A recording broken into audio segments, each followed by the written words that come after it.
The Apparition of Mrs. Veal. By Daniel Defoe. The Apparition of Mrs. Veal is a pamphlet that was published anonymously in 1706. And is usually attributed to Daniel Defoe. Titled in full A True Relation of the Apparition of one Mrs. Veal. The next day after her death, to one Mrs. Bargrave at Canterbury. The 8th of September, 1705. It has been described as the first modern ghost story. Synopsis. The pamphlet tells the story of a Canterbury resident, Mrs. Bargrave, who is visited by Mrs. Veal, an old friend and former neighbor who says that she would like to catch up before departing for a journey. Mrs. Bargrave's kiss of greeting is declined by Mrs. Veal, who protests that she is not very well. The pair discuss books on death and friendship before Mrs. Veal asks for her friend to write a letter to her brother concerning a number of gifts she would like him to make. She also discloses that her locked cabinet contains a purse filled with gold. Mrs. Bargrave admires the distinctive dress worn by Mrs. Veal. Mrs. Bargrave steps out to call her daughter. And when she returns, she finds that Mrs. Veal has already left the house and is standing in the street ready to leave. Mrs. Veal says that she must be going and walks away, watched by Mrs. Bargrave until she is out of sight. Mrs. Bargrave subsequently looks for Mrs. Veal, but is told by one of her friend's relatives that she had died the day before the visit. Mrs. Bargrave later tells her story to various interlocutors. According to the preface, it is relayed to the publisher via a gentleman, a justice of peace, at Maidstone, in Kent, and a very intelligent person. To his friend in London, as it is here worded, which discourse is attested by a very sober and understanding gentlewoman, a kinswoman of the said gentleman's, who lives in Canterbury, within a few doors of the house in which the within named Mrs. Bargrave lives. The Apparition of Mrs. Veal. This thing is so rare in all its circumstances, and on so good authority, that my reading and conversation have not given me anything like it. It is fit to gratify the most ingenious and serious inquirer. Mrs. Bargrave is the person to whom Mrs. Veal appeared after her death. She is my intimate friend, and I can vouch for her reputation for these 15 or 16 years, on my own knowledge. And I can confirm the good character she had from her youth to the time of my acquaintance. Though, since this relation, she is calumniated by some people that are friends to the brother of Mrs. Veal who appeared, who think the relation of this appearance to be a reflection, and endeavor what they can to blast Mrs. Bargrave's reputation and to laugh the story out of countenance. But by the circumstances thereof, and the cheerful disposition of Mrs. Bargrave, notwithstanding the ill usage of a very wicked husband, there is not yet the least sign of dejection in her face. Nor did I ever hear her let fall a desponding or murmuring expression. Nay, not when actually under her husband's barbarity, which I have been a witness to, and several other persons of undoubted reputation. Now you must know Mrs. Veal was a maiden gentlewoman of about 30 years of age, and for some years past had been troubled with fits, which were perceived coming on her by her going off from her discourse very abruptly to some impertinence. She was maintained by an only brother, and kept his house in Dover. She was a very pious woman, and her brother a very sober man to all appearance. But now he does all he can to null and quash the story. Mrs. Veal was intimately acquainted with Mrs. Bargrave from her childhood. Mrs. Veal's circumstances were then mean, her father did not take care of his children as he ought, so that they were exposed to hardships. And Mrs. Bargrave in those days had as unkind a father, though she wanted neither for food nor clothing, while Mrs. Veal wanted for both, insomuch that she would often say, "Mrs. Bargrave, you are not only the best, but the only friend I have in the world, and no circumstance of life shall ever dissolve my friendship." They would often condole each other's adverse fortunes, and read together Dwelling upon Death, and other good books, and so, like two Christian friends, they comforted each other under their sorrow.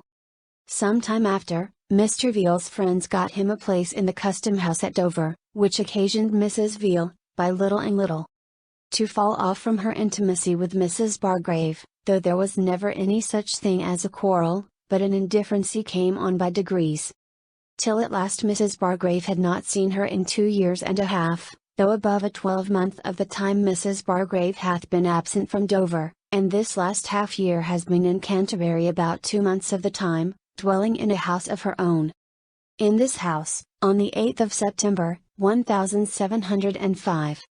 She was sitting alone in the forenoon, thinking over her unfortunate life, and arguing herself into a due resignation to Providence, though her condition seemed hard.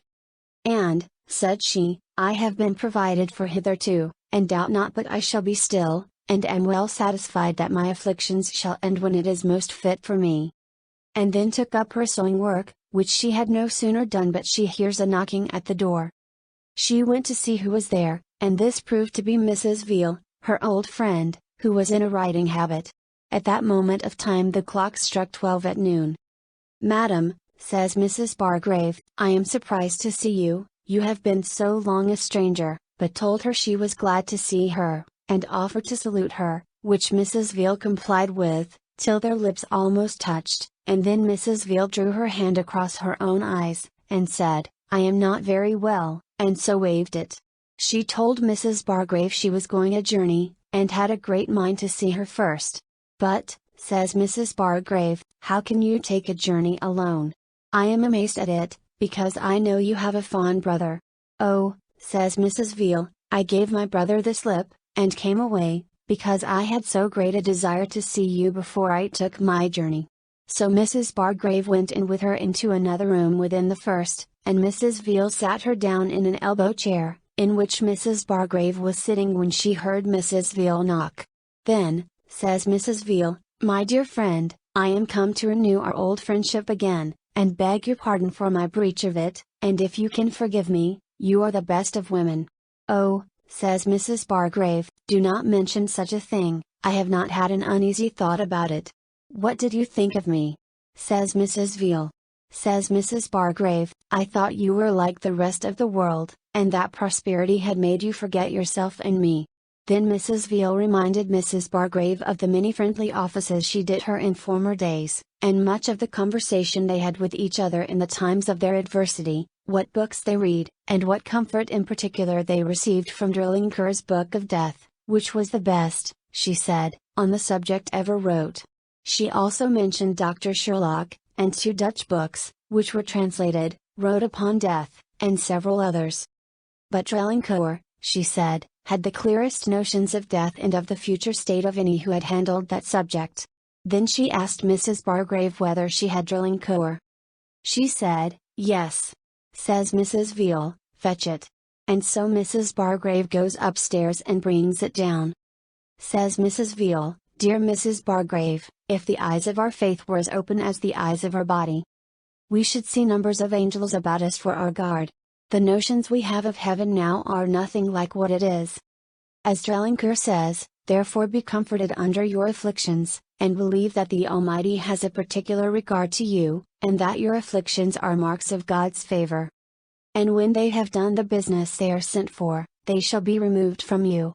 And believe me, my dear friend, believe what I say to you, 1 minute of future happiness will infinitely reward you for all your sufferings. For I can never believe, and claps her hand upon her knee with great earnestness, which, indeed, ran through most of her discourse, that ever God will suffer you to spend all your days in this afflicted state. But be assured that your afflictions shall leave you, or you them, in a short time. She spake in that pathetical and heavenly manner that Mrs. Bargrave wept several times. She was so deeply affected with it. Then Mrs. Veal mentioned Dr. Kendrick's ascetic, at the end of which he gives an account of the lives of the primitive Christians. Their pattern she recommended to our imitation, and said, their conversation was not like this of our age.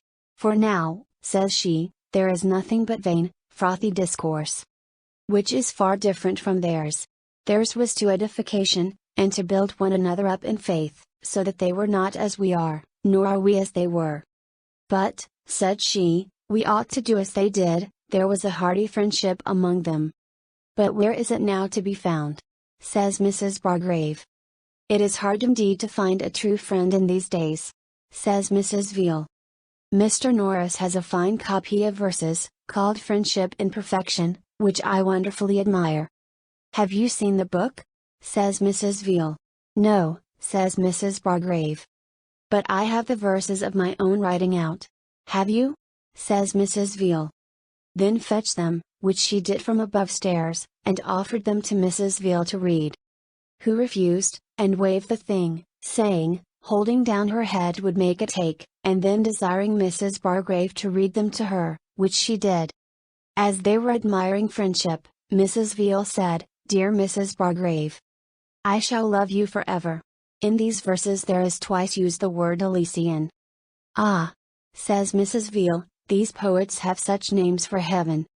She would often draw her hand across her own eyes, and say, "Mrs. Bargrave, do not you think I am mightily impaired by my fits?" "No," says Mrs. Bargrave, "I think you look as well as ever I knew you." After this discourse, which the apparition put in much finer words than Mrs. Bargrave said she could pretend to, and as much more than she can remember, for it cannot be thought that an hour and 3/4 conversation could all be retained, though the main of it she thinks she does. She said to Mrs. Bargrave she would have her write a letter to her brother, and tell him she would have him give rings to such, and that there was a purse of gold in her cabinet, and that she would have 2 broad pieces given to her cousin Watson. Talking at this rate, Mrs. Bargrave thought that a fit was coming upon her, and so placed herself on a chair just before her knees, to keep her from falling to the ground, if her fits should occasion it, for the elbow chair, she thought, would keep her from falling on either side. And to divert Mrs. Veal, as she thought, took hold of her gown sleeve several times, and commended it. Mrs. Veal told her it was a scoured silk, and newly made up. But, for all this, Mrs. Veal persisted in her request, and told Mrs. Bargrave she must not deny her, and she would have her tell her brother all their conversation when she had the opportunity. "Dear Mrs. Veal," says Mrs. Bargrave, "this seems so impertinent that I cannot tell how to comply with it, and what a mortifying story will our conversation be to a young gentleman." "Why," says Mrs. Bargrave, "it is much better, methinks, to do it yourself." "No," says Mrs. Veal, "though it seems impertinent to you now, you will see more reasons for it hereafter." Mrs. Bargrave, then, to satisfy her importunity, was going to fetch a pen and ink, but Mrs. Veal said, "Let it alone now, but do it when I am gone, but you must be sure to do it." Which was one of the last things she enjoined her at parting, and so she promised her. Then Mrs. Veal asked for Mrs. Bargrave's daughter. She said she was not at home. "But if you have a mind to see her," says Mrs. Bargrave, "I'll send for her." "Do," says Mrs. Veal, on which she left her, and went to a neighbor's to see her. And by the time Mrs. Bargrave was returning, Mrs. Veal was got without the door in the street, in the face of the beast market, on a Saturday, which is market day, and stood ready to part as soon as Mrs. Bargrave came to her. She asked her why she was in such haste. She said she must be going, though perhaps she might not go her journey till Monday, and told Mrs. Bargrave she hoped she should see her again at her cousin Watson's before she went whither she was going. Then she said she would take her leave of her, and walked from Mrs. Bargrave, in her view, till a turning interrupted the sight of her, which was 1:75 in the afternoon. Mrs. Veal died the 7th of September, at 12 o'clock at noon, of her fits, and had not above 4 hours since before her death, in which time she received the sacrament. The next day after Mrs. Veal's appearance, being Sunday, Mrs. Bargrave was mightily indisposed with a cold and sore throat, that she could not go out that day, but on Monday morning she sends a person to Captain Watson's to know if Mrs. Veal was there. They wondered at Mrs. Bargrave's inquiry, and sent her word she was not there, nor was expected. At this answer, Mrs. Bargrave told the maid she had certainly mistook the name or made some blunder. And though she was ill, she put on her hood and went herself to Captain Watson's, though she knew none of the family, to see if Mrs. Veal was there or not. They said they wondered at her asking, for that she had not been in town. They were sure, if she had, she would have been there. Says Mrs. Bargrave, "I am sure she was with me on Saturday almost 2 hours." They said it was impossible, for they must have seen her if she had. In comes Captain Watson, while they were in dispute, and said that Mrs. Veal was certainly dead, and the escutcheons were making. This strangely surprised Mrs. Bargrave, when she sent to the person immediately who had the care of them, and found it true. Then she related the whole story to Captain Watson's family, and what gown she had on, and how striped, and that Mrs. Veal told her that it was scoured. Then Mrs. Watson cried out, "You have seen her indeed, for none knew but Mrs. Veal and myself that the gown was scoured." And Mrs. Watson owned that she described the gown exactly, "for," said she, "I helped her to make it up." This Mrs. Watson blazed all about the town, and avouched the demonstration of truth of Mrs. Bargrave's seeing Mrs. Veal's apparition. And Captain Watson carried 2 gentlemen immediately to Mrs. Bargrave's house to hear the relation from her own mouth. And when it spread so fast that gentlemen and persons of quality, the judicious and skeptical part of the world, flocked in upon her, it at last became such a task that she was forced to go out of the way. For they were in general extremely satisfied of the truth of the thing, and plainly saw that Mrs. Bargrave was no hypochondriac, for she always appears with such a cheerful air and pleasing mien that she has gained the favour and esteem of all the gentry. And it is thought a great favour if they can but get the relation from her own mouth. I should have told you before that Mrs. Veal told Mrs. Bargrave that her sister and brother-in-law were just come down from London to see her. Says Mrs. Bargrave, "How came you to order matters so strangely?" "It could not be helped," said Mrs. Veal. "And her brother and sister did come to see her, and entered the town of Dover just as Mrs. Veal was expiring. Mrs. Bargrave asked her whether she would drink some tea. Says Mrs. Veal, 'I do not care if I do, but I'll warrant you this mad fellow,' meaning Mrs. Bargrave's husband, 'has broke all your trinkets.' 'But,' says Mrs. Bargrave, 'I'll get something to drink in for all that,' but Mrs. Veal waved it, and said, 'It is no matter, let it alone,' and so it passed. All the time I sat with Mrs. Bargrave, which was some hours. She recollected fresh sayings of Mrs. Veal. And one material thing more she told Mrs. Bargrave, that old Mr. Breton allowed Mrs. Veal £10 a year. Which was a secret, and unknown to Mrs. Bargrave till Mrs. Veal told her. Mrs. Bargrave never varies in her story, which puzzles those who doubt of the truth, or are unwilling to believe it. A servant in the neighbor's yard adjoining to Mrs. Bargrave's house heard her talking to somebody an hour of the time Mrs. Veal was with her. Mrs. Bargrave went out to her next neighbor's the very moment she parted with Mrs. Veal, and told her what ravishing conversation she had had with an old friend. And told the whole of it. Drellinger's Book of Death is, since this happened, bought up strangely. And it is to be observed that, notwithstanding all the trouble and fatigue Mrs. Bargrave has undergone upon this account, she never took the value of a farthing, nor suffered her daughter to take anything of anybody, and therefore can have no interest in telling the story. But Mr. Veal does what he can to stifle the matter, and said he would see Mrs. Bargrave. But yet it is certain matter of fact that he has been at Captain Watson's since the death of his sister, and yet never went near Mrs. Bargrave. And some of his friends report her to be a liar, and that she knew of Mr. Breton's £10 a year. But the person who pretends to say so has the reputation to be a notorious liar among persons whom I know to be of undoubted credit. Now, Mr. Veal is more of a gentleman than to say she lies, but says a bad husband has crazed her, but she needs only present herself, and it will effectually confute that pretence. Mr. Veal says he asked his sister on her deathbed whether she had a mind to dispose of anything. And she said no.